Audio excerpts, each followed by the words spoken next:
Have you guys missed me? Because I have missed you. It is May 1st, which means that we are kicking off Me Made May. And of course, we're going to do a little intro to Me Made May, set some goals, get into it. But before we do that, let's go ahead and make some coffee.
Okay, so I was trying to find the least chaotic space in my house right now to record this, but I can't. Why? Because I'm still in Frocktails prep, because Frocktails is happening this weekend. If you're like, girl, what is Frocktails? Let me tell you about it. But I just found my mic, so let me turn that baby on for us. Dare I say your girl was freaking out a little bit because I could not find my mic, and I was just like, guys, ¿dónde está my mic? And my mic was like, girl, I don't even know where you put me. But luckily for me, I was like, oh, well, I got to do a better job of putting my things away because, of course, of pets and kids and stuff like that. And I did not put it where it belongs, but I did put it someplace else. So we found it. I digress. So Frocktails is an event that happens in various cities, countries throughout the world where makers get together and they celebrate being makers. And typically there is a theme that if you are into it, you can absolutely dress for. If you are not into theme dressing, you do not have to. It can just be as simple as I made this dress and it has pockets and let's celebrate, because let's be real here. Times are hard. Everything deserves a celebration. So Atlanta Frocktails is the party that I plan. And our theme this year is Alice in Atlanta Land. And we're prepared to have a great time. I'm super excited. In fact, I've got a huge pile of boxes and stuff to my right that is waiting to get packed into my car because I made the bags. Oh, do you guys want to see the bags? Of course you want to see the bags. Let me just show you guys the bags real quick and then we're going to jump into Me Made May. I'm not going to show you all of the bags that I made. I have a tendency to feel like because I'm a maker, I should be making things. And that includes all the things for Frocktails. And so I did. Now, again, like I said, our theme this year is Alice in Atlanta Land. And because, of course, Alice in Wonderland, while it's actually not like, it's not really a kid's themed kind of deal. For those that don't know, like the writer of Alice in Wonderland was high and wrote this, which is the reason why it seems so whimsical and ethereal, because he was high out of his mind. Shout out to him. Anyway, but I wanted to do like a steampunk kind of style with our bags to kind of give it that adult feel. And so I'm going to show you an example of two of the bags that I made. Yes, I made over 100, well, about 100 bags. And so here's one. Of course, we've got our cat here. And then here's another one. Super cute. And we will be stuffing them on Saturday. I can't wait. Very, very excited. Okay, so let's get into Me Made May. Now, if you are in one of my channels on Instagram, you might already know what my Me Made May goals are. But I want to talk a little bit about what Me Made May is, what it isn't, and what it can be, right? Because I feel like, don't ask me about who started it, because like I've covered all that, I believe, on my website at some point in time. And someone started it. We all got on the train. We all love it. Why? Because it's a time to celebrate being a maker, just like Frocktails is, right? And I think that a lot of times when Me Made May comes around, people are thinking about it in terms of how many things can I make, right? Or how many things Like how many more things can I create? And oftentimes that is not really what we should be focusing on, let alone for Me Made May. And the reason why I say that is because one of the beautiful things about being a maker is being able to be so intentional about the pieces that you end up adding to your wardrobe. Even if you are not like a wardrobe maker, a clothing maker, and you're more into bags, or you're more into quilting, or you're more into just like kind of like home decor, right? It's okay to not just create for the sake of creating and add to the overproduction that we are currently seeing in the world today. For me, I started out doing Me Made May, and I was like, I've got to make. And honestly, this Me Made May, I really do need to make. I'll show you guys why in a second. But one of the things that I really do want to make sure that we highlight for Me Made May is not simply making more, right? It's also appreciating what you already have in your wardrobe that you have made. So, if you are into, and if you are someone who is a bag maker, and if you're celebrating Me Made May by maybe styling your bags, or maybe you're going to do a trunk sale, right? Or maybe you're going to take orders, or maybe you're going to show the process behind how it is that you make your bags. You don't have to be out here making 31 bags because Me Made May. You know what I'm saying? Like, it doesn't have to be this overproduction, nor does it have to be the overconsumption of now buying a whole bunch of things that you wouldn't normally need, wouldn't normally buy, etc. So, what is it for me? This year for Me Made May, I do have a couple of focuses. Let me grab my handy dandy phone to keep me on task, because y'all know I will digress, and that's not what we want. I had to look behind me. I was like, oh, what is that draped over my chair? When I tell you guys that my office is just a mess, and I'm just like leaning into it because I'm not about to go ahead and make myself feel bad because my office, and actually in truth, my home is a mess. I'm not doing that. Why? Because for what? Why are we making ourselves feel bad? Not going to happen. So anyway, I shared in my group on Instagram, my channel, So For Real, that I had 5 goals this Me Made May. Now, and here's my truth. Yeah, when it comes to goal setting, when it comes to creating a plan, your girl is fantastic. But as my girl Dejanay said last year when we were planning Atlanta Frocktails, she was like, I'm like an 80%er, like 90%er. I'm good until about that last 10 to 20% of getting things done. And I was like, I have never heard something that I relate to more in my life, because same. I do have some really great goals that I do feel like are sustainable. So let's talk about them. My first one is mend the clothes that are waiting for me to do so. So now, by mend, I also mean tailor, right? I have lost over 100 pounds in the past year, and I'm not simply just getting rid of things. So for example, let me show you the pants that I have on today, and I'm about to mend these up first, right? And tailor them to the body that I have now. So now, oops, hold on. Let me fix the camera. Okay, so these are the current pants that I'm wearing, and you guys, let me turn it to the side so that you can kind of see how far away it is from my body. But I love these pants. These are the PHR pants made by Closet Core, and I love them. I love that there is this seam here. I did not highlight that. I love how big these pockets are. Like, look at these pockets. But they do not fit me because I made these about 100 pounds ago. So that means that pants like this, in addition to other things that I have, are going to be worked on. And so I actually have like a pile of things that kind of need this done that I've recently made.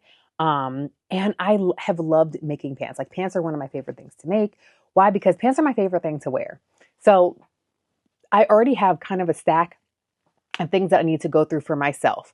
I also have hanging up behind me, like as in next to my dress form, right over here, I have a couple of things that I have made for my best friend that she now needs altered as well. So let me show you some of those things that I'll be working on in addition to my own pants.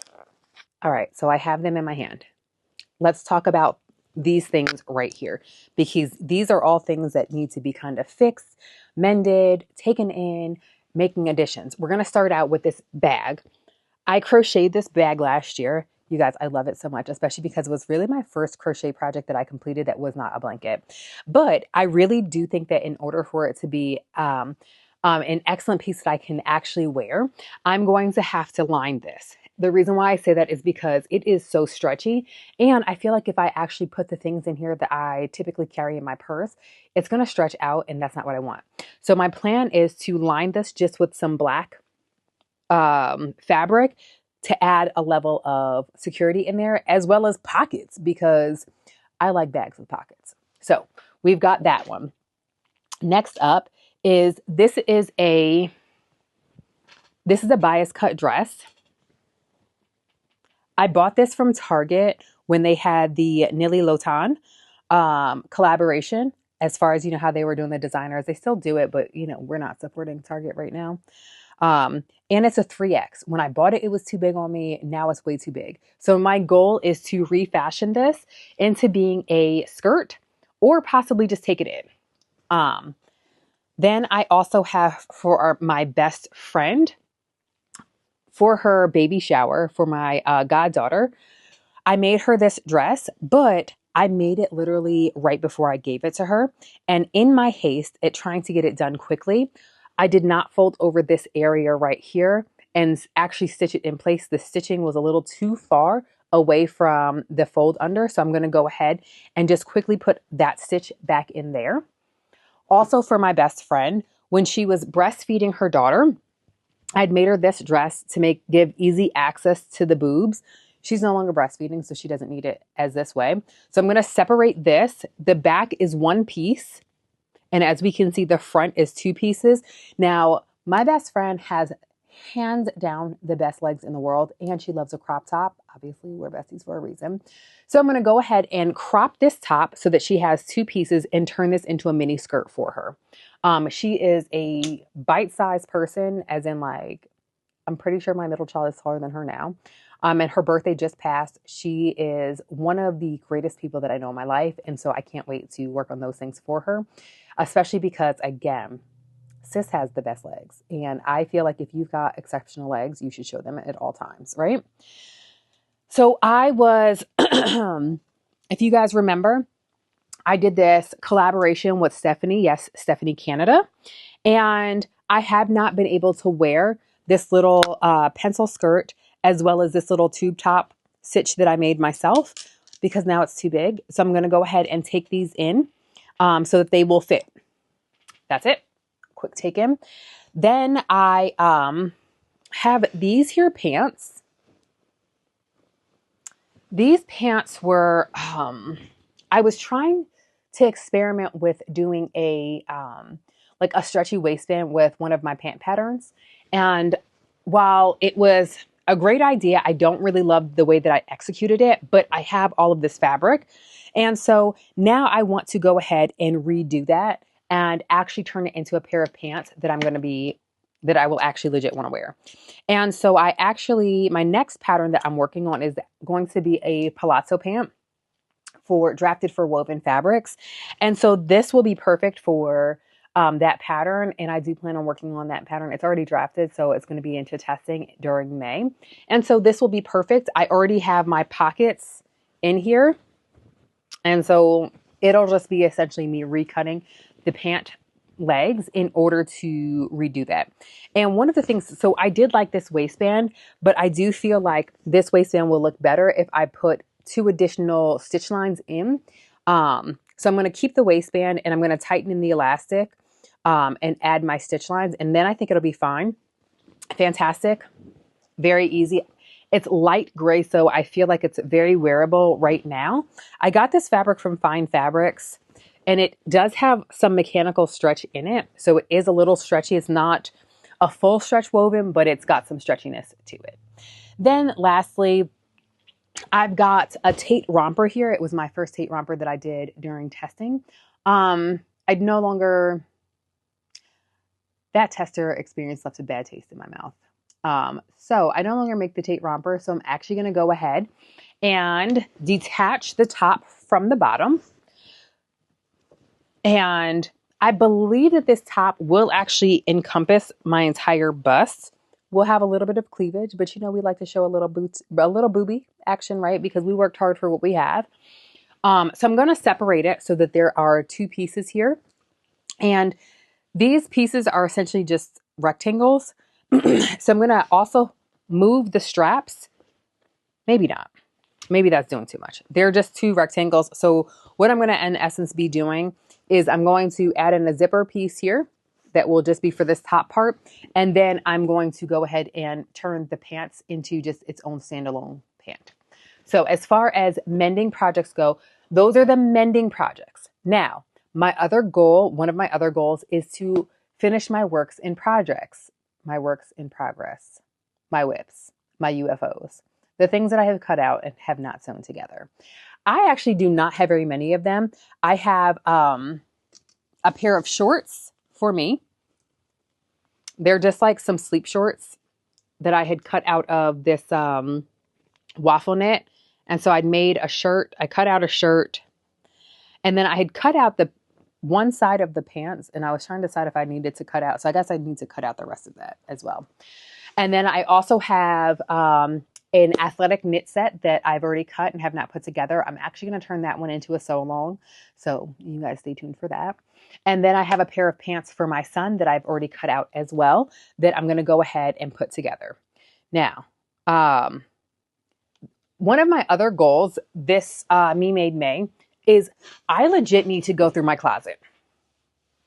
I really do. I like to go through my closet quarterly and eliminate, but I really need to actually go through my closet and try things on. Why? Because my leggings are too big, my bras are too big, my panties are too big, my pants are too big, my skirts are too big. And I hate the fact that I've been reaching in to pull things out, i.e. the pants that I have on right now, and I'm pulling out something that just simply does not fit my body, and that does not make me feel the greatest. Yes, I know that it's not fitting my body because I've had significant weight loss. But the other thing is that I still have to get dressed, and I would like to be able to go into my closet and pull out something that I can actually get dressed and wear.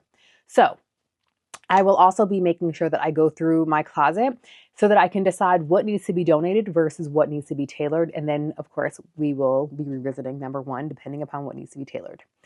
Then I want to finish cataloging my closet. So I use the Wearing app. It is so cute. My girlfriend Lilia put me onto it. She introduced me to the app, and I love the fact that you can have your closet. Okay, so it's giving Clueless, circa 1990s, right? So shout out to my baddies who remember Clueless and remember Cher shopping through her closet using an app or her computer, because we're there now. Now, Back to the Future, it hasn't happened. We don't have hoverboards. We don't have flying cars or anything like that. So like Michael J. Fox, I love you, ma'am, but like that movie, it set us up for failure. But Clueless, guys, we're there now. So in the Wearing app, you have the ability to go ahead and actually, of course, upload all of your clothes so that you can see what you're wearing, but you can make outfit suggestions. You can plan a month of outfits. You can style other people. So one of the things that I'm actually getting into is actually styling and offering styling services. My first client is okay, so I definitely just had the biggest brain fart ever. My first client is definitely going to be my best friend. She's one of the most beautiful people that I know. And she is not feeling the most comfortable in her style. So her bestie to the rescue. And I love that I'm able to do that. And I do also feel like being able to dress with intentionality and know what things that you need for whatever things are coming up is the best thing to do, right? We don't end up having excess clothes that never get worn, but also I can shop my closet. So I'm going to plan on doing that. And then, of course, number 5, the last thing for me is to introduce new pieces into my wardrobe. Now, in truth, I probably need to move that up because, like I said before, I really don't have very many things that I can wear. And that is very frustrating for me. And we know for me, it's a lot easier for me to go ahead and introduce a new piece to my wardrobe as opposed to having to go and tailor a garment, right? So I'm going to do these pants today. Like, and the reason why I'm doing them today is because I really love how it looks with this top. It's giving me what I really want as far as presentation. And I don't want to not wear this. So that is what I'm going to do today. I'm going to go ahead, and this pair is going to be a very simple fix. I'm just going to, in essence, take in my side seams. My back is elastic, so it makes it a lot easier for me because it's not like I have zippers or anything like that. I do feel like it would be a lot easier if this didn't have front facing. Like, it's not a waistband, there's a facing piece in there, but it's not something that I can't do. And we're going to go ahead and just knock that out really quickly because, again, I'm wearing this today. Today I have, of course, running around for frocktails to do, but I also have graduation for the entrepreneurs that I have been mentoring. And I want to make sure that when I show up, they are excited to see me and that they feel good about their mentor. So I want to know what your memademay goals are. Do you have them? Have you participated in memademay before? I always love to participate because I do feel like when you represent a body that is not of the standard of beauty, or when you are representing a demographic that is not of the standard, participation is something that you should consider because you never know who you're going to inspire or motivate by just showing up as yourself. So that is it for me. I have missed recording because I know I've been MIA since, of course, the cruise, but your girl is back and looking forward to recording some sew-alongs this month for you guys as well. With that, until next time, stay sewing, stay creative, and most of all, stay true to yourself.